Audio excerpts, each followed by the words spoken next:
Okay. This week is the third of three parshiot, which speak of the sale of Yosef Atzadik, and then, of course, his trials and tribulations. The sale was, of course, in Parshat Vayigash, and the trials and tribulations that he encountered in Mitzrayim, house of Potiphar, then being thrown into a pit. Pit, of course, being the prison that they had there. And it's interesting to note, of course, that in both cases, both jail or prison and pit are the same words. They're called a bore because, of course, in those days, there were, nobody had time off for being able to exercise for an hour and watch television and read books. You were there. It must have been a horrendous experience. Now, that was in last week's Parsha. And Abravanel takes note of the fact that the difference between Parshat Vayeshev and the Parsha of Miketz stark, because all of the tribulations that Yosef had in Vayeshev, and Abravanel mentions 10 of them. We're not going to go into actually all of them. I'm just going to give you an example. Each of those was HaKadosh Baruch Hu actually provided a salvation for. In Parshat Vayeshev, he was thrown into a pit twice, actually, and in Miketz, he's brought out of the pit. In Vayeshev, he had dreams which got him in trouble, and Miketz, he becomes saved by those dreams. In Vayeshev, he was stripped of his coat, his ketonet pasim, his royal robe, and then, of course, in Parshat Miketz, after he interpreted the dreams to Paro's satisfaction, he then was clothed in royal robes. He was despised by his brothers, and in Vayeshev, and at the end, of course, in Miketz, but in general, he then eventually becomes reunited with them. And so it is there. There are 10 events that Abravanel mentions the very beginning of Parshat. But today, what I'd like to do with you is to focus primarily on one word. The word is, the shorish of this word is ayin resh bet, arov. Arov. Arov means a commingling.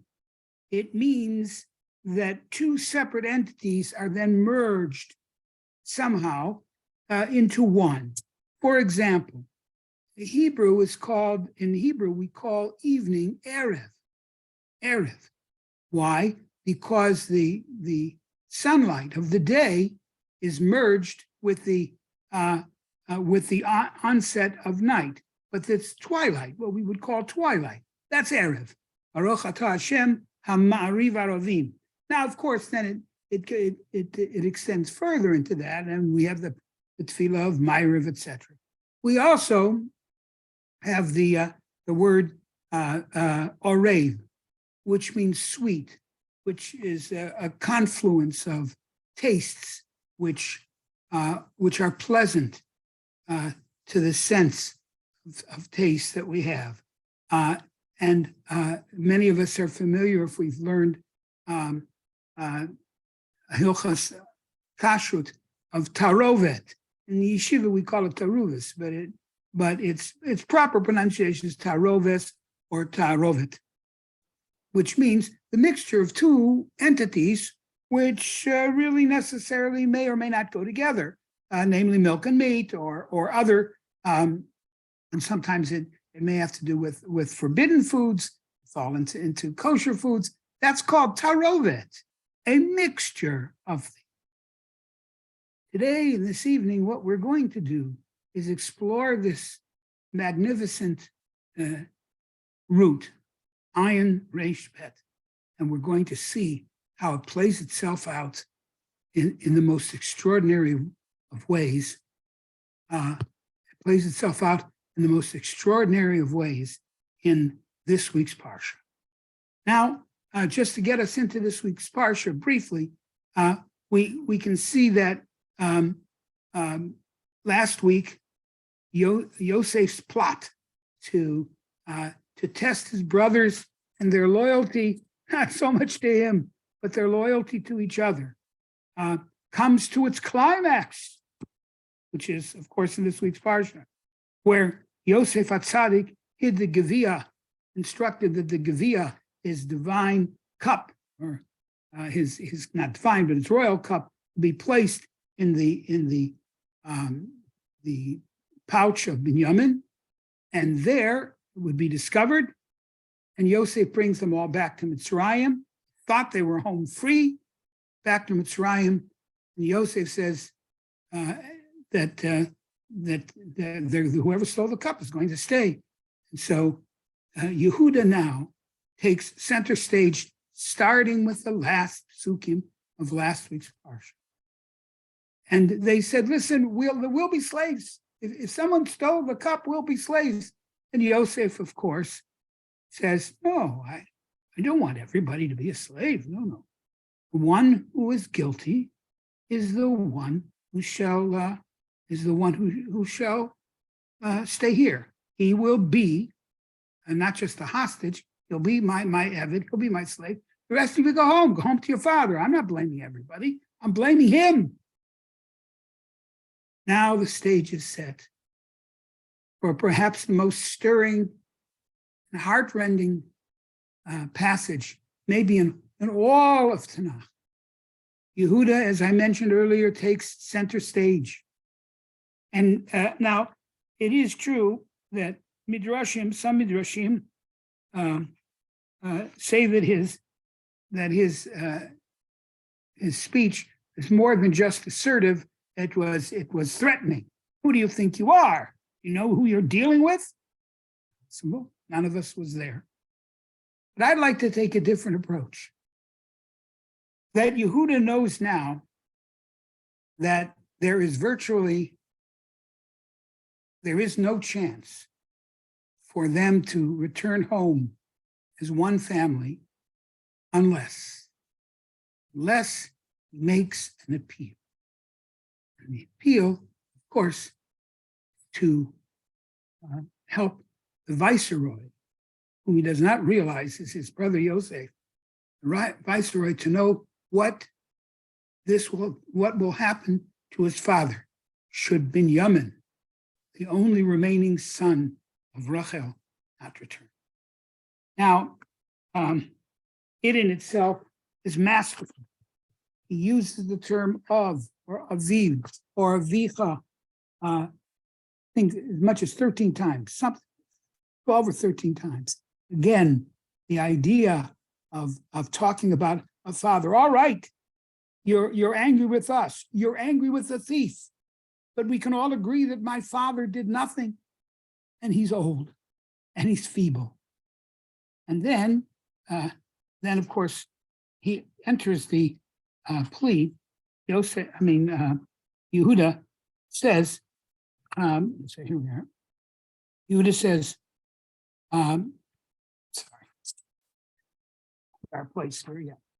Yehuda says, Vanomer el Adoni, Yehuda sort of rehashes this whole terrible situation. It's as if he's talking out loud, saying to himself, I can't figure, how did this happen? How did it happen? There are thousands of people here looking for food, desperately looking for food, and food. He picks us. We talked about that, of course, in last week's parsha. But he says, now he sort of rehashes this. Vanomer el Adoni. Back when we were there the first time, we said to my master, Lo yuchal anar lazov et aviv. The boy cannot just leave his father, being to say, taking him from his father's grasp and bring him here. Ve'azav et aviv v'met. Because should he leave his father or be taken from his father, v'met, he will die. Now, of course, the question is, as Shakespeare would say, who is the he? Who will die? Will Binyamin die? Will our father die? Will they both die? As always, with pronominal ambiguity, it allows us to think what is being said. Vazav et aviv v'met. And if he leaves his father, he will die. Who he is, we'll never know exactly whom Yehuda meant. But now, toward the end of this plea, this magnificent plea, if indeed Binyamin is kept in Mitzrayim, and even if everybody returns, Yehuda projects, and he says, "V'haya," in pasuk Perek. This is in Perek Memchet, Mishnah. Pasuk Lamed Aleph. V'haya, and it will be kiroto ki ein hanar v'met. When he sees, as soon as he sees that Binyamin is missing, our father will die. We, your servants, will have brought at Sevat Avdecha Avinu, will have brought our aged father to his grave, the Agon Shaola, in the depths of despair. Now, then he adds one more pasuk. Ki Avdecha, here's our word, Arav Tanar, Ne'im Avi. Because your servant, and now he speaks of himself. That I'm sure was understood. And Ki Avdecha Arav Tanar, your servant, meaning Yehuda, has already guaranteed the boy, Ne'im Avi, from his father, saying, Lemor, Im lo avienu elecha, if I do not bring him to you, V'chatati la'avi kol hayom. If in fact it comes about that my promise will go in vain, then my father will go to the grave in agony and pain, and I will have sinned to my father for the rest of his days. Now it's interesting. The Medrash asks an interesting question. What are you doing? What difference does it make that you promised? The issue here is this, whether Binyamin should go back home or not. The fact that you promised, that's your problem. That's in effect, the Medrash is saying that, putting those words in the mouth of Yosef. Who are you? And besides, why are you standing up? Are there not other brothers who are older than you, who have more status than you within the family? Reuven was born first. Shimon, Levi, you're fourth.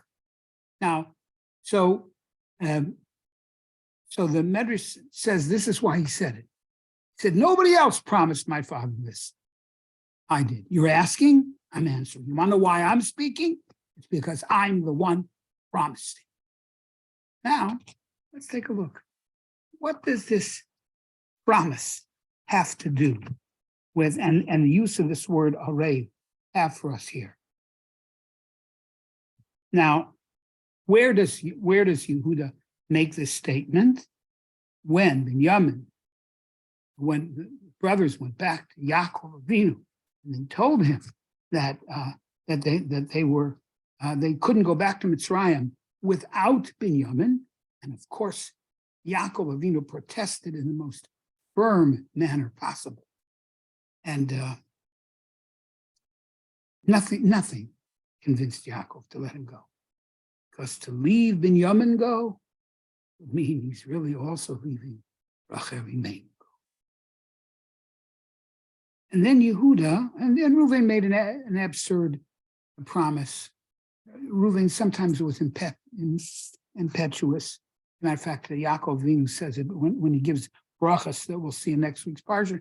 He gives brachas to the various sons. He says, Reuven maybe is well-intentioned, but he doesn't always think things through. But then Yehuda, when they're back in Mitzrayim, remember, between the first and Mitzrayim, Canaan, between the first and second trip to Eretz Mitzrayim, Yehuda says to Yaakov, Anochi ervenu, I will guarantee. So now we have a mention of the word Ki avdecha arav et anar in our parsha, and if we look in the parsha right before that, we've learned that he says that it is Yehuda who says, "I'm telling you, I'm going to safeguard him. I'm going to bring him back. Miyadi tivakshenu," says Yehuda. You can hold me responsible for it. Im lo havioti velecha, if I don't bring him back. Yitzaktiv lefanecha, and stand him before you with your own eyes, then v'chatati lecha kol hayom. Then I will have sinned to you forever. That is how intensely I believe that I can and must bring him back. It's really all or nothing. Now, of course, Shimon is still sitting back in Mitzrayim, and it doesn't mean that Yaakov even did not care about Shimon. But then and of course, in his mind, his world is falling. Now, this word arov, ayin resh bet, actually first comes into the life of the brothers, particularly to Yehuda, in the story of Yehuda and Tamar. Yosef is sold. The brothers are in mourning. Yaakov is in intense and unmitigated mourning. And as the Medrash says about Yehuda, you don't want to get married. Now might be a good time to get married. While everybody the family is in shambles. Yehuda, as I've mentioned in the past, before he met for Tamar, was a pretty self-absorbed person. That's what it seems. Now, of course, we don't know. Of course, we know that our tradition is that they were tzaddikim. I'm not denying that. But a tzaddik does not have to necessarily be born with a pair of tefillin on. Okay? Tzaddikim have to emerge and grow. Now, Yehuda, again, was thinking mostly of Yehuda. When Yosef was sold, he said, we'll get money for selling him. And then of course, he marries Bat-Shua, whoever Bat-Shua is. We don't even know her real name. She's the daughter of Shua.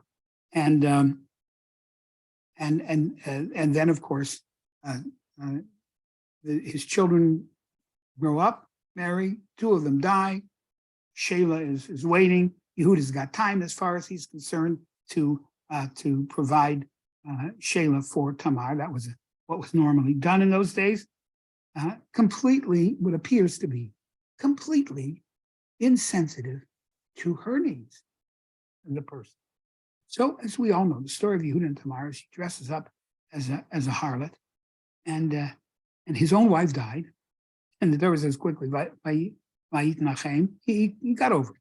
He got over it, and he goes out to the field, and he sees with the sheep, and he sees a harlot. Okay, and he decides he would like to avail himself of her services. And she said, okay, Vatomer, this is in Perek Lamed Chet, Pasuk Yud Zayin. Vatomer, and she said to him, Im titein li eravo. Give me security. Give me a guarantee. Ayin Reish Bet. Give me a guarantee. And Vayomer, my Ravona shared. I haven't got it. I mean, I don't have anything. And then she says to him, of course, she says, I know what I want from you. I want your chotamcha, your seal, uptilecha, and your uptilcha, which is like his ribbon, royal type of ribbon that he had. Okay, umatacha asher biyodecha, and your staff, which is clearly identifiable as you. So in effect, he gave her his credit card. He said, okay, we'll engage in this act, and I will, and when we do, so I'll make sure that you're paid. And she said, yeah, I can make sure, but in the meantime, I'm taking the security. A Ravon. And as we all know that they couldn't find her, so to speak, and then she had become pregnant from that liaison with Yehuda, unbeknownst to Yehuda. And of course, he typical of Yehuda at that time, just take her out and burn her. But he didn't even ask, well, wait, maybe there's her side to the story. Maybe. Didn't matter. That was Yehuda at that time. And then, of course, she says to him, the person who is the owner of these, that's the person to whom I become pregnant. And then this is the epiphany of Yehuda's life. His life completely changes. He says, Tzadakah mimeni. She certainly is has far greater character than I, because Yehuda knew that she would rather die than embarrass him. At that point on, this is the turning point in Yehuda's life. And the symbol of that turning point is the Eiravo, security. And so it begins with Yehuda and Tamar. And of course, Yehuda now is a changed man.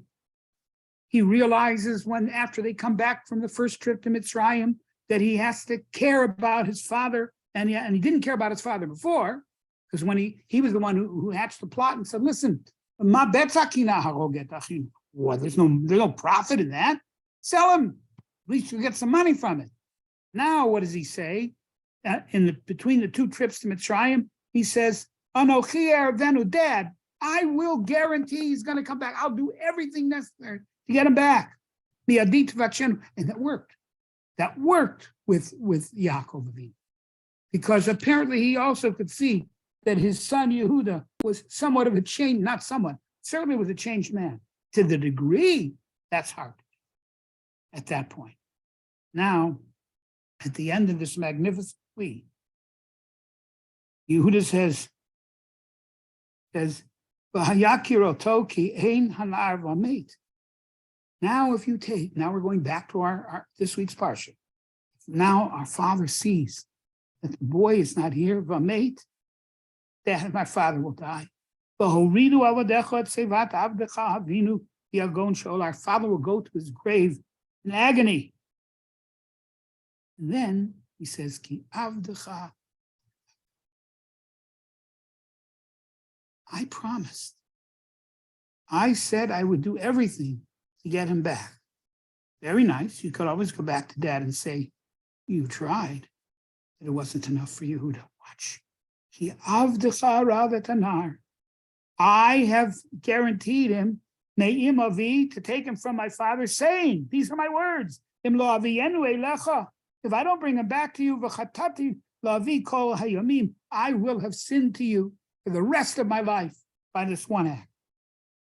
Now comes the great, one of the most selfless, which is the opposite of what Yehuda was before, one of the most selfless acts in all of the Torah.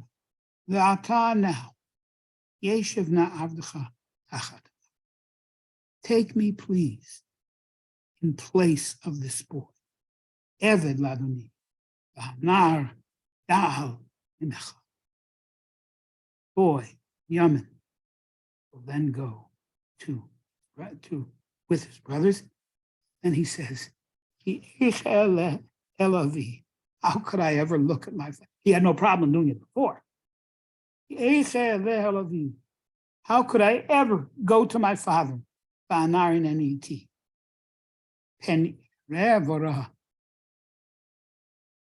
Because then I would see the pain, the anguish. And he ends his plea with the word Avi, in the hopes that you, sir, are probably also a father. I have a father. How could I do that to him? Take me. Take me. It'll be painful for him. Take me. Now, It's interesting that at the beginning of this whole magnificent story of Yosef, when he was in Potiphar's house, and Potiphar's wife wanted to sleep with him.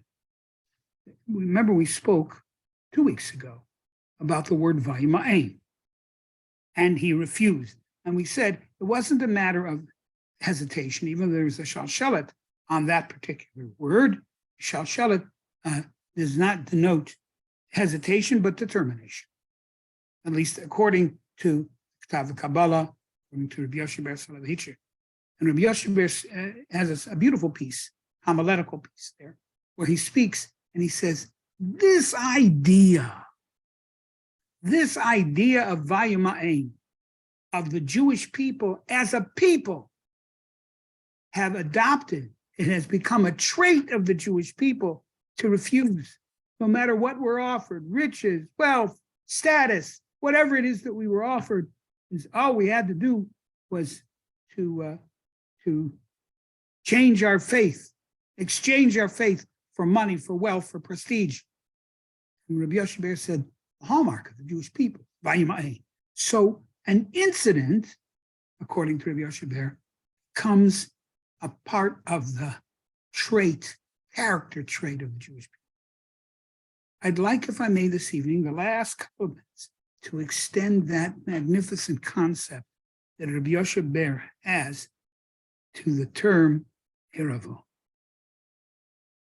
One act of Yehuda, the Eravon that took place, the security that he gave to Tamar, who had obviously deviously but beautifully executed the plot, that became the Eravon. The Eravon, what plays a major role in the transformation of Yehuda. And the Eravon finds itself there, not only there, where he realizes that he has to change. By Yaker Yehuda, who came to self-cognition of who he was, and what he had been, and what he needed to do to change. And then, of course, the second time we have the word Eravon is when he uses the verb Vani Eravenu. I will guarantee him, Dad. I'll bring him back. I promise. Well, words are cheap. Yaakov probably knew that too, but he could probably see the determination in Yehuda's voice, because he had, I'm sure, had seen the change in Yehuda. He had seen the change in Yehuda. He never got over grieving for Yosef, but at least at this point, but he saw the transformation of Yehuda. And so he believed it's worth a try. Then here he says, the absolute total transformation of the person. Ki avdecha arav tamar, there's that word, I have guaranteed him to my father. How could I possibly go to my father? Without the boy, I would have sinned forever. So this reminds me of actually one of my favorite works by Robert Louis Stevenson, Jekyll and Hyde. And of course, you know, briefly, the story of Jekyll and Hyde is that, of course, it's a very powerful book, small but powerful. And it is to help us, he wanted to explore the roots of evil within people. And so he concocted this story of a good man by the name of Dr. Jekyll, who wanted to see if he could separate. Jekyll believed that the brain or the conscience has two parts, good and bad. It's not that people are born evil, it's that they have struggles. And if they have to struggle, so some people win the struggle for good and some people lose the struggle for good. And so he concocted a potion, which when taken would turn him into an individual of absolute and unmitigated evil. And at first it worked. He was Dr. Hyde, the good, beneficent doctor. And then within a few moments, he becomes Hyde, and Hyde kills people. He kills for the thrill of killing, not necessarily because of what he wants. He wanted that too, but for the thrill of killing, that's what he did. So then he realized he had to go back, and he took the potion again. So he became Hyde again. Became Jekyll again, and then Hyde, Jekyll, and Hyde. And he realized that each time that he took the potion, it was harder and harder to become Jekyll, until finally he was he would without any intent on his part, he would be transformed from Jekyll into Hyde. And now the police are closing down on Hyde. You know that he's murdered at least 2 people, and they're coming to get him. He utters this magnificent phrase. He said, something had changed. He's talking about his life. And he said, it was not the gallows that I feared. It was the horror of being Hyde that racked me. Horror of being Hyde racks me. What does that mean? It means when we're more primitive in the things that we do, we worry about getting punished. And of course, we realize that God will certainly hold us accountable for what we do. But we do good, hopefully we do good for the sake of doing good. And when we refrain from doing evil, it's true, we don't want to be punished, but evil is in itself its own punishment. And so at this point, he says, I no longer fear the gallows. That's the punishment part. That's not what my fear is. What is my horror? Horror coming up, going back to the miserable wretch that I was. Now, lahavdil, here we have Yehuda. Says, look, I could save my, Yehuda could have said to himself, I can save my own skin here. Feel sorry for Binyamin, but that's life. There was something much, much more powerful. So he said, in effect, it's the horror of being Yehuda that racks me. The old Yehuda, the Yehuda that was insensitive, Yehuda that could give my father a bloody coat, watch his wails, and say, Dad, get over it. Not anymore. Yehuda now is the great Tshuva of Bereshit, and of course, his great-great-great-grandson is David HaMelech, the great Baal Tshuva, Tanakh. And he is the one who helps, the 2 of them, help us become Baalei Tshuva, to realize the most horrific thing that can happen is being Hyde. The most horrific thing that can happen to us is not fulfilling the great potential that HaKadosh Baruch Hu has given to do good. So I wish everybody a good Shabbos, and Hashem will pick it up next week. Erev Tov. Okay, good Shabbos. Thank you. Oh, yeah. That was fantastic. Thank you. Good Shabbos. Shabbos, everybody. Good Shabbos. Shabbos is clear. Shabbat shalom. Shabbat Toda shalom. rabah. B'kasha. My pleasure.